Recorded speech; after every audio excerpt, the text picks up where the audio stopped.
Hoje vamos falar sobre drenagem aplicada ao pavimento. Vamos falar sobre dois dispositivos, valetas e valetões laterais. Um de drenagem superficial e o outro de drenagem profunda ou subterrânea. Primeiro, vamos ao conceito de o que é drenagem. Em sua função primordial, a drenagem de uma rodovia deve eliminar a água que, sob qualquer forma, atinge o corpo estradal, ou seja, da estrada, captando-a e conduzindo-a para locais em que menos afete a segurança e a durabilidade da via. A gente vê sobre diversos momentos aqui no Brasil e em outros lugares, na internet, mensagens de WhatsApp e tudo mais, quando tem a época de chuva, é muito comum a gente ver acontecimentos, né, de locais onde tem alagamento, onde o fluxo, né, da via fica congestionado por conta dos alagamentos, também o pavimento começa a ceder, ou seja, a água ela tem uma capacidade tanto de ajudar, né, a água é essencial para o ser humano, como a gente sabe, mas também ela tem uma capacidade destrutiva muito grande, a depender da vazão dela, né, da carga hídrica, como também das suas propriedades, né, de dissolução e tudo mais. Vamos aqui para os tipos de drenagem. Nós temos drenagem de transposição de talvegues, drenagem superficial e drenagem subterrânea ou profunda, de acordo com o ISF 210, projeto de drenagem. Desses três tipos, vamos apresentar hoje dois tipos, as valetas e os valetões laterais. Primeiramente, vamos aqui para as valetas. As valetas são dispositivos de drenagem superficial e a drenagem superficial ela tem o objetivo de interceptar e captar, conduzindo o deságue seguro das águas provenientes de suas áreas adjacentes e aquelas que se precipitem sobre o corpo estradal, ou seja, na estrada, resguardando a segurança e a estabilidade, além de buscar minimização da manutenção e da conservação da via. Ou seja, como tudo que a gente estuda em pavimentação, sempre a gente prioriza o conforto, né, e a segurança do usuário. Para a drenagem superficial, nós temos alguns tipos de valetas. Valetas de proteção de corte, proteção de aterro, proteção de bermas de aterro e proteção de banquetas de corte. Para a gente dimensionar as valetas, né, nós temos aqui um guia. Essas estruturas que compõem os projetos de drenagem serão dimensionadas pelos métodos e fórmulas descritos a seguir, de acordo com a ISF 2010, projetos de drenagem. A seguir, devem obrigatoriamente ser apresentadas a memória de cálculo, em que contém as normas e especificações adotadas, as hipóteses de cálculo, os valores dos condicionantes do projeto, as verificações de trabalho, os esforços e taxas resultantes. É permissível, excepcionalmente, a adoção de outros métodos, desde que suficientemente justificados. O dimensionamento dos dispositivos de drenagem superficial será feito através de determinação da seção de vazão, calculada a partir da fórmula de Manning, associada à equação da continuidade, o que a gente já estudou em hidráulica. O dimensionamento possibilitará o estabelecimento dos comprimentos críticos para cada tipo de obra, em função da declividade, rugosidade, seção da vazão, velocidade e entre outras variáveis. E a partir de então, a gente vai definir os comprimentos máximos aos segmentos, nos quais a obra é capaz de conduzir sem transbordamento uma dada descarga afluente. Os resultados obtidos vão permitir que a gente possa confeccionar tabelas, curvas adequadas para uma consulta rápida, para avaliação das soluções propostas pelos projetistas. A partir de então, para a gente dimensionar esses dispositivos de drenagem superficial, a gente deve considerar os seguintes parâmetros: enchimento máximo de 85% e velocidade mínima admitida de 0,6 metros por segundo. A partir de então, a gente pode ver aqui algumas tabelas, né, de acordo com o tipo de material e a superfície, e ver de acordo com o projeto, né, qual que a gente vai adotar, qual a velocidade em metros por segundo e o coeficiente de rugosidade I.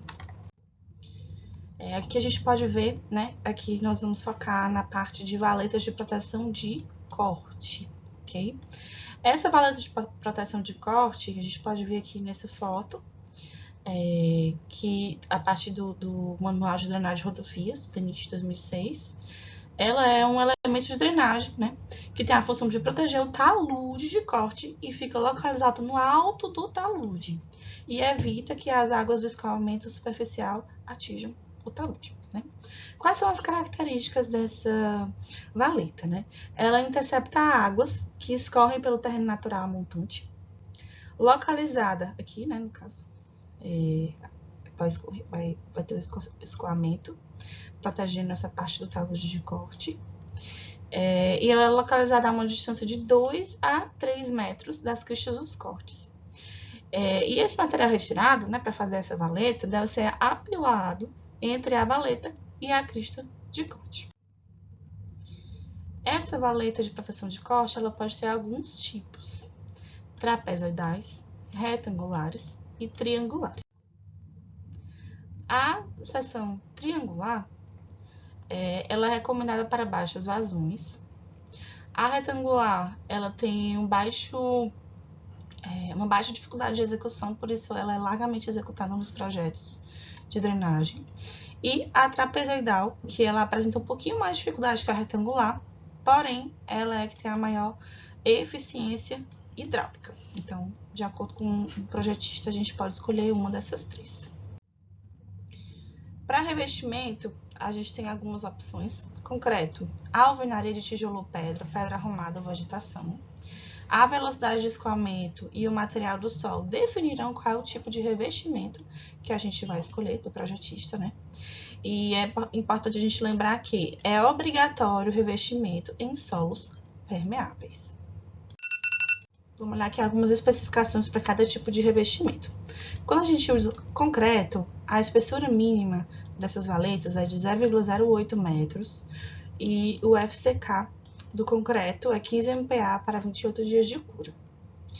Quando a gente tem revestimento de pedra arrumada, a argamassa de cimento-areia deve conter um traço de 1:4. E para revestimento vegetal, a gente utiliza as espécies típicas da região para fazer a hidrossemeadura. Esse projeto de drenagem ele deve ser desenvolvido e executado, né, em duas fases: o projeto básico e o executivo.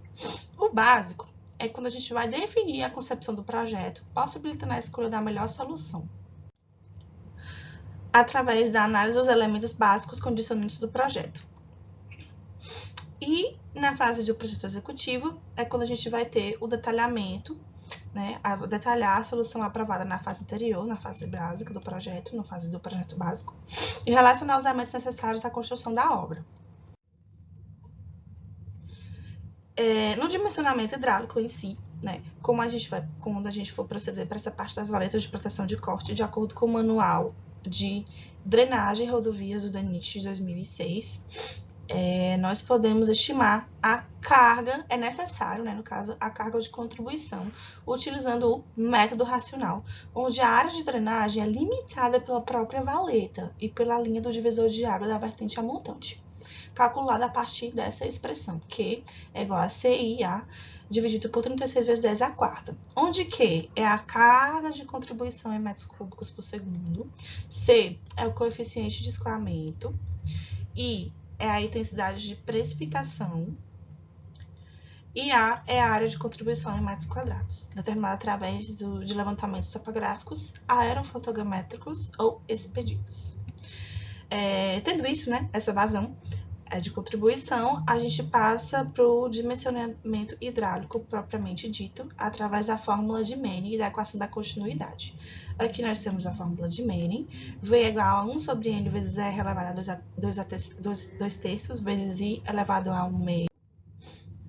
E a equação da continuidade, que Q é igual a V, onde V é a velocidade do escoamento, I é a declividade longitudinal da valeta em metros por metro, N, coeficiente de rugosidade de Manning, R, raio hidráulico em metros, Q, a vazão admissível na valeta, A área molhada em metros quadrados. Nessa sequência de cálculo, deverá ser feito a partir de como está escrito aqui no Manual de Drenagem de Rodovias do DENIT. Fixa-se o tipo de seção a ser adotada, geralmente a largura, em caso de valetas retangulares, a largura e a inclinação das paredes laterais das trapezoidais, ou a inclinação das paredes laterais em caso da seção triangular, de acordo com o que a gente viu anteriormente, os 3 tipos de valeta de proteção de corte. A partir de então, a gente determina a declividade da valeta, fixa a velocidade máxima admissível, tendo em vista o tipo de revestimento escolhido e, consequentemente, o valor do coeficiente de rugosidade N, que a gente viu anteriormente. Através de tentativas, dá-se valores para a altura H, recalculando-se respectivos elementos hidráulicos da seção, tal como perímetro molhado, raio hidráulico e área molhada.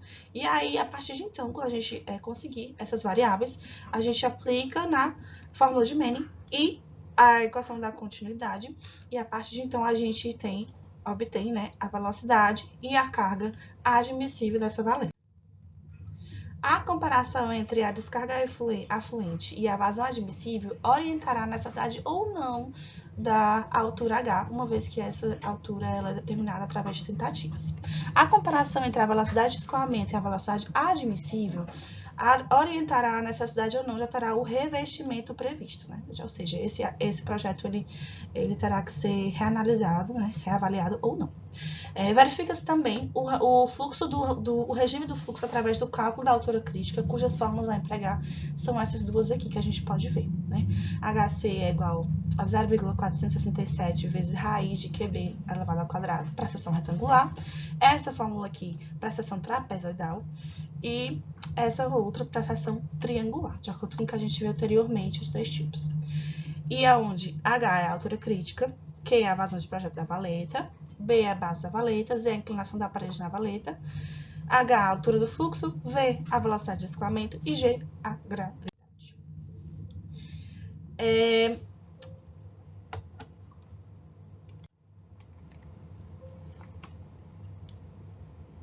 Determinando então, né, se H for menor que HC, o regime do fluxo é supercrítico, H maior que HC, o regime do fluxo é subcrítico, ou se for igual, o regime do fluxo é crítico. A altura do fluxo na valeta, na situação de projeto, dentro de uma faixa de 10% da altura crítica, deve ser evitada. Então, a gente determina o bordo livre da valeta, que é a distância vertical no topo da valeta, superfície da água na condição de projeto, de acordo com as seguintes fórmulas que a gente tem aqui. F igual a 0,2 vezes H, onde F é a folga e H para a profundidade da valeta.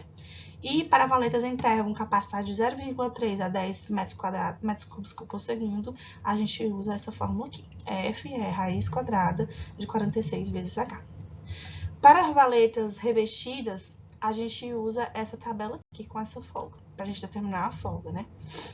Quando a declividade longitudinal da valeta não puder acompanhar a declividade natural do terreno, porque então a velocidade do escoamento seria superior a supermissível, ela deverá ser escalonada em trechos de menor declividade, 2% no máximo, por meio de pequenas barragens transversais, de acordo com a figura C. Essa figura aqui, no caso, escalonamentos de valetas, né? Para valetas revestidas, a gente usa essa tabela, né? E aí, né, acompanhando aqui o escalonamento das valetas, onde o espaçamento entre as barragens deve ser calculado por essa expressão aqui, onde é o espaçamento, H a altura da barragem do vertedouro, alfa é a declividade do terreno e beta é a declividade desejada para o nível de água em cada trecho escalonado. né? Onde aqui a gente tem a altura e o espaçamento. E aí a gente define, né, as valetas de proteção de corte do talude. O outro dispositivo são os valetões laterais. Eles são dispositivos de drenagem subterrânea ou profunda. Qual é o objetivo desses valetões?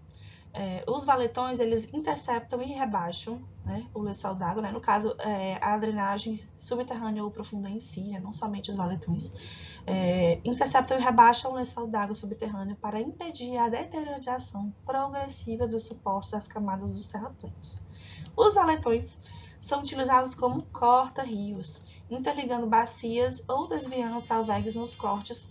Só podem ser projetados quando garantidos acesso para futura manutenção permanente, sendo obrigatória a desapropriação conveniente de terrenos para tal garantia. Ou seja, a gente tem que prestar muita atenção aqui na escolha e execução desses valetões. Os valetões laterais, né? A gente vai olhar agora, nós vamos discutir um pouco sobre objetivo, características e projeto. Existem casos em que se recomendam valetões laterais formados a partir do bordo do acostamento da pista, sendo este valetão constituído de um lado pelo acostamento e do outro pelo próprio talude de corte. Processo este designado por falso aterro. A economia obtida no sistema de drenagem, né, de acordo com esse tipo de solução, a estrada ficará sem acostamento confiável na época das chuvas e nos tempos secos terá um acostamento perigoso, face à rampa necessária, a não ser que haja alagamentos substanciais, ou seja, que equivale a dizer que os valetões laterais vão funcionar independentemente da plataforma da rodovia. Esses dispositivos, em regiões planas, podem exercer sua dupla função sem dificuldade, ou seja, tanto questão de acostamento como também dispositivo de drenagem, visto poder trabalhar como sarjeta e dreno profundo ao mesmo tempo. Recomenda-se o revestimento dos taludes do canal com gramíneas. Por que gramíneas? Para ajudar também na parte da drenagem. A profundidade desse talude, né, deverá ser de 1,5 a 2 metros e os taludes de 3 meios quando possível.